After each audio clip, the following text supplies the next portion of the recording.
Hello viewers, welcome to Newsweek South Asia, a program that talks about breeding of terrorism and its impact on South Asian nations. Let's begin with the headlines first.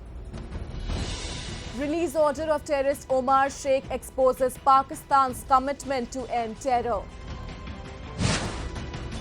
Gulf targeting Indian Muslim youths to spread their violent agenda, NIA exposes dangerous nexus-based radicals. And target killings and assassinations continue to threaten Afghan peace process.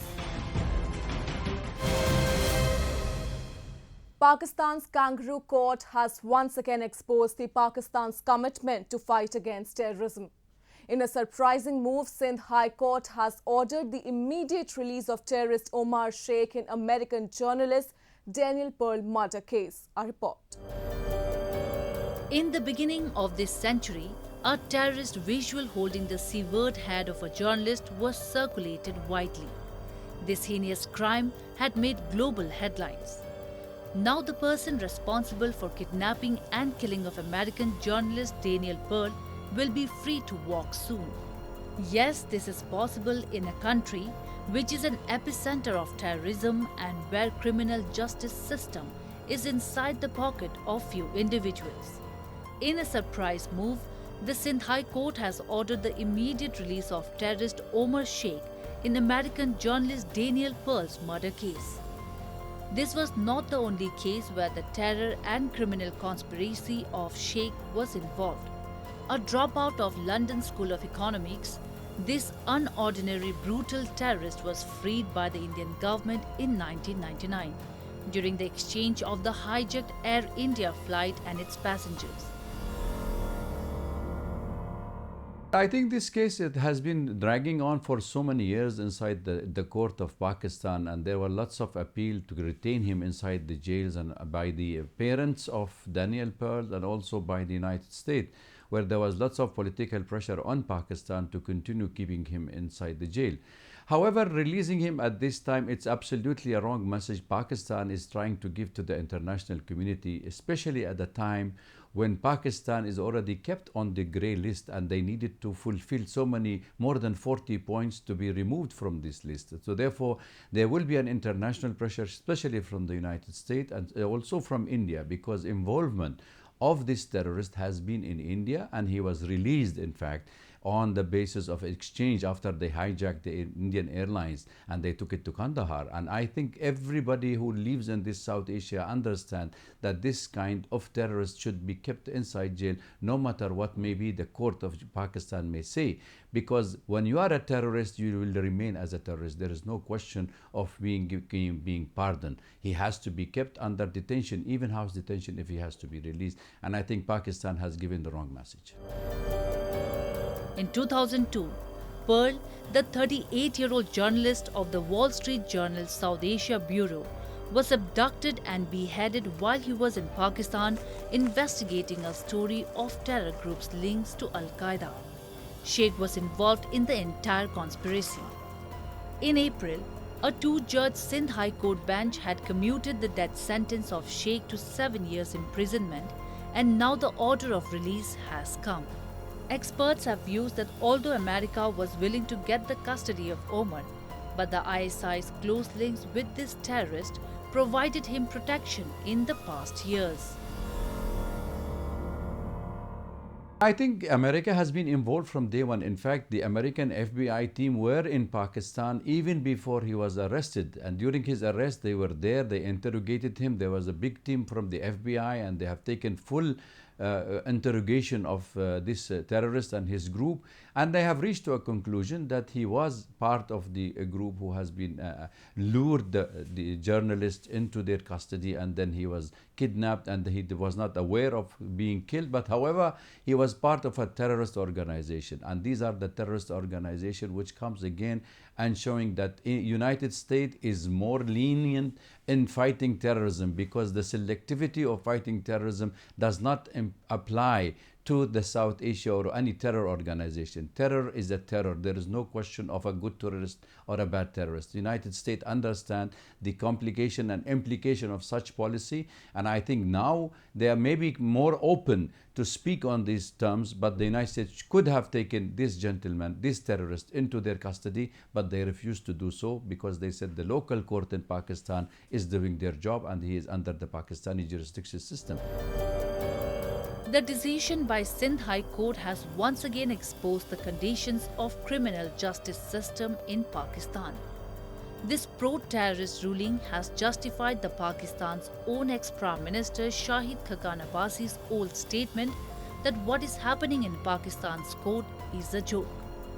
Today, Omar Sheikh is free to walk not because Pakistan court wants to let him go, but because someone in Pakistan wants to see him free.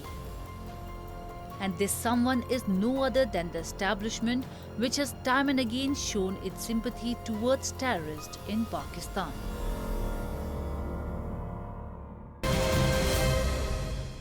Gullible Indian Muslim youths are the fresh recruitment targets of Gulf-based radicals. An extensive investigation by Indian agencies has unveiled a diabolic design that principally involves enticing these youths into relocating themselves to these countries under employment pretext and then radicalizing them for violence. Southern Indian towns and rural areas have been their prime picks. We have an entire story for you. India, the origin country to largest number of professional migrants, is not just receiving huge remittances but a complementary, invisible and rapidly expanding threat of terrorism too. The terrorist organizations, be it Islamic State or Pak-backed groups, who have failed to generate a radical impression in India, are systematically targeting Indian youths in other parts of the Muslim world. The findings of India's premier anti-terrorism agency NIA are worrying.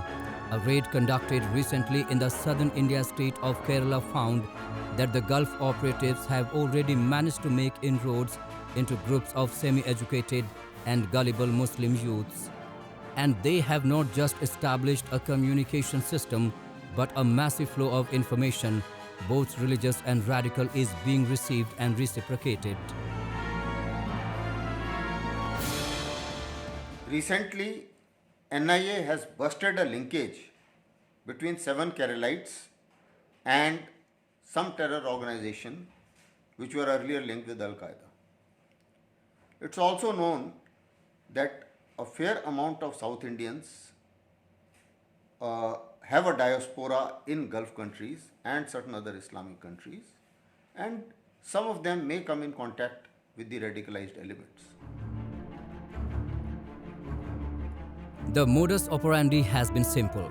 Mark those who are vulnerable, lure them into applying for Gulf-based employment, and then exploit their religious prejudices, indoctrinate them with hate, and launch them. These people are made to believe that they are a part of the larger cause of Ummah, and their prime objective in this life is to ensure a global caliphate by all and every means. Criminal intimidation and coercion is applied to those who do not fall in line or try to back out after knowing the reality. These exercises have been in existence for a significant period of time, but gained momentum, especially after ISIS unleashed itself in early years of this century. However, more shocking is the fact that these radicals have managed to escape the law in these countries. Schools teaching hardline versions of Islam are not just growing in number, but they are openly advocating their inclination towards violence-oriented ambitions. Governments haven't cared.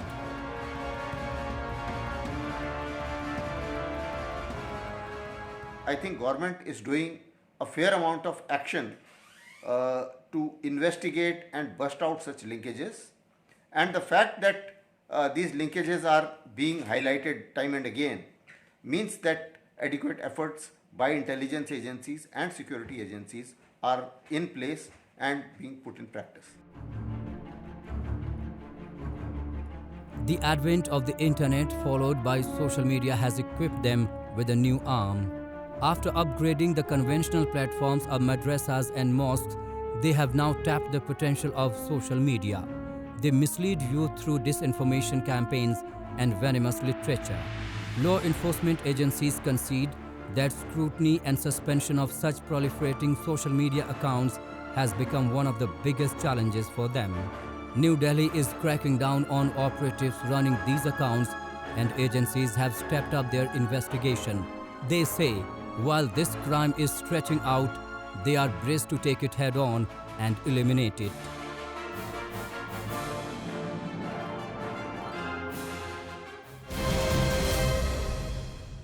As intra-Afghan talks in Doha remain stalled, violence in Afghanistan has surged to new heights. While at one side, Afghan security forces are being targeted on a daily basis, journalists, lawmakers and doctors too are not safe in the country. Meanwhile, US top officials held separate meetings with Afghan government and the Taliban amid the bloodshed. This constant rise in violence mars the hopes for ending the war that has ravaged Afghanistan since the 2001 attacks on the United States. Already fragile health system of Afghanistan is facing a double setback amid COVID-19 crisis, as its doctors and healthcare workers are being targeted continuously. Recently, a roadside bomb killed at least 5 prison doctors and health workers in Kabul while they were on their way to the country's largest jail, Bulletin prison. 3 doctors, 2 of them women, were working to control the spread of the coronavirus in the jail. So far, no group has claimed responsibility for the attack. However, Taliban clearly denied its involvement. یک سیاست داری خاک موج افتاده پشت سرش 2 نفر دیگه 3 نفر دمنه موتر یک نفر توتایش پریده بود از تنه نصف شده بود یولی چوب فروش افتاده بود. Targeted killings of activists, journalists and government officials have been on the rise in Afghanistan to muzzle the voices of dissent and freedom. Recently, Afghan women's rights activist Freshta Kohistani was assassinated along with her brother by unknown gunmen in Kapisa province. The assassination comes a day after unknown gunmen killed Yusuf Rashid, CEO of Free and Fair Election Forum of Afghanistan in Kabul, along with his driver. Earlier, journalist Rahmatullah Nigsat was shot dead by unknown assailants in Afghanistan's central Ghazni province. The story of slain journalists is becoming all too familiar in the country. This is the 5th such murder in less than 2 months that shows how much unsafe the country has become for journalists. Since early November, a series of targeted armed attacks and bombings have claimed the lives of former Tolu news presenter Yama Shiawash, Radio Azadi reporter Elias Dai, Anycast TV anchor Malala Maiwand, and Ariana news presenter Fardeen Amini. This tactic by the Taliban, or the strategy adopted by the Taliban, where it's targeting journalists, government officials and so on and so forth, I think has a multifold aim. First is to target all those who are creating a public opinion within Afghanistan and outside Afghanistan against the Taliban. So when you start targeting journalists, you create a climate of fear whereby nobody starts saying anything critical about the Taliban. The other part, targeting government servants, is basically to paralyze the government. So once the government is paralyzed, it's unable to function, chaos ensues, and it is in this chaos that the Taliban hopes to make a comeback, just as it did in 1996. Earlier, a car bombing in Kabul targeting an Afghan lawmaker killed at least 9 people and wounded 20 others. Separate bombings were also reported in the provinces of Logar, Nangarhar, Helmand and Badakhshan, in which a number of civilians and security forces members were killed and injured. Afghanistan has seen a sharp rise in violence, particularly bombings, that too at a time when the country is trying to pursue peace. Most of the violence has been unleashed by the Taliban, and they are hoping to gain an upper hand in talks by keeping the country on edge. The Afghan Interior Ministry in a statement said that the Taliban had killed at least 500 civilians and injured 1,050 others by carrying out 37 suicide attacks and 510 blasts across the country over the past 3 months.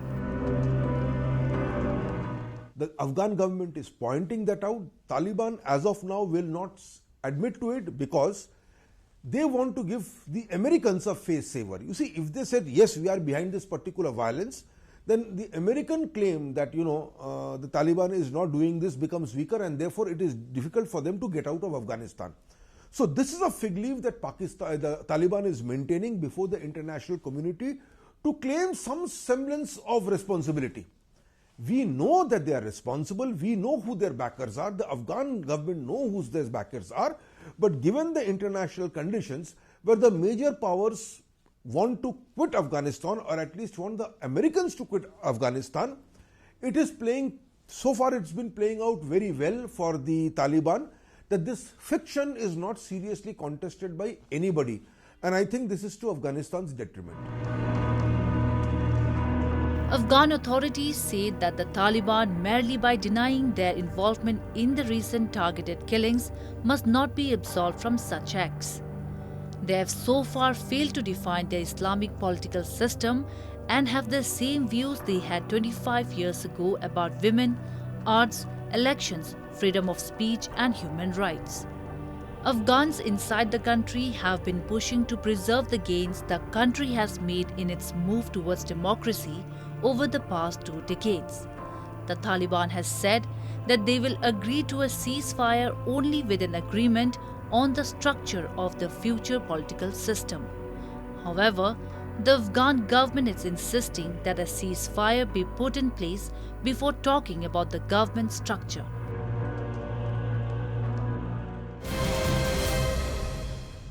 Since decades, Pakistan-based terrorists are wreaking havoc in Kashmir. Be it countless infiltration bids or terror attacks in Kashmir, Pakistan has been persistent on its efforts of disrupting peace and order in the valley. However, the Indian security forces, despite suffering losses, managed to foil all its devious agendas. Recently, proactive Indian defense has successfully busted terror modules of Pak-backed Jaish-e-Mohammed and Al Badr operating in Kashmir Valley. A report. In a major setback to Islamabad, Indian security forces recently gunned down 2 terrorists, including the one who was affiliated with proscribed terror outfit Jaish-e-Mohammed. Based on specific inputs about terrorists hiding in the targeted area of the Baramulla district, a search operation was launched, during which terrorists fired upon the security forces, triggering an encounter. Earlier, another module of Pakistan-backed Jaish-e-Mohammed was busted, and 6 terror associates were arrested involved in grenade lobbing incidents in Anantnag district of the Union Territory. The arrest came just after the terrorists launched a grenade attack on the Central Reserve Police Force personnel deployed in the region's Gandabal town, leaving 3 security personnel injured. Following the attack, security forces immediately cordoned off the area to nab the terrorists involved in the attack. All injured security personnel were rushed to a local hospital and were said to be out of danger. यहाँ जो हमारी deployment है CRPF की, तो उस पर park side से किसी ने ग्रेनेड लॉबिंग की है, बट 3 जवान इंजर्ड हैं। ऑल दो इनिशियल रिपोर्ट के हिसाब से माइनर इंजरी हैं, बट हमने अकॉर्डिंगली एरिया को कार्डन किया और वी आर ट्राइंग कि कौन लोग थे इसके पीछे and we will work out. The presence of Pak-backed terrorists has been a major cause of concern for India as they continue to indoctrinate the local Kashmiri youth on the commands of Pakistani authorities who shelter the leadership of terror outfits in Kashmir, as well as provide them with guidance, training and material support. However, these attempts of Pakistan seem to be failing badly as the number of Kashmiri youth joining terrorist ranks has dropped significantly, and the ones who joined are now want to return back to normalcy on the path of humanity. Authorities say that as many as 12 terrorists have surrendered during live encounters with security forces this year. Recently, 2 local militants affiliated with Lashkar-e-Taiba surrendered on appeal of families during the encounter with security forces in Kulgam. हमने cylinder किया है, अभी हमने तांद्रापोरे में cylinder किया। देखो हम कैसे यहाँ पे मतलब अच्छी तरह से रखा है इन लोगों ने हमें यहाँ पे। तो हम भी आप लोगों से गुजारिश करते हैं कि आप लोग वापस आ जाइए, इस मतलब रास्ते से वापस आ जाइए। ये गलत रास्ता है, ये सही रास्ता नहीं है। ये लोग हमें निकलवाते हैं घर से, फिर मरवाते हैं बीच रास्ते में ही। While on one hand Pakistan talks big on crackdown on terror and peace in the region, on the other, the country is leaving no stone unturned to disrupt flourishing grassroots democracy and development in Jammu and Kashmir. However, the successful conduct of the elections and the high voter turnout in Jammu and Kashmir are conveying the clear message to everyone, including Pakistan, that people of Jammu and Kashmir continue to favor democratic ways as they had done in 1947 when they opted for a democratic India.